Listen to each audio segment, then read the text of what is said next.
কান থাকতেও তা দিয়ে শুনছি না।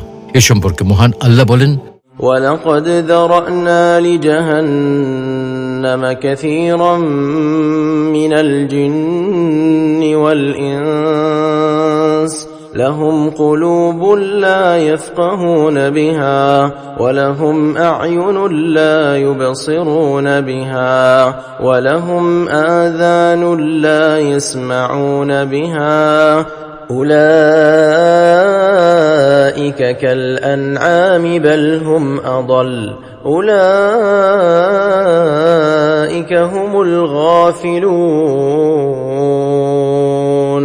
আমি অধিকাংশ মানুষ এবং জিন সৃষ্টি করেছি তাদেরকে জাহান্নামে দেওয়ার জন্য। তারা হলো যাদের অন্তঃকরণ আছে কিন্তু তা দিয়ে বোঝার চেষ্টা করে না, চোখ আছে তা দিয়ে দেখে না, এবং কান আছে তা দিয়ে শোনে না। আল্লাহ তাআলা পবিত্র কোরআনে আরো বলছেন, তারা হলো জন্তু জানোয়ারের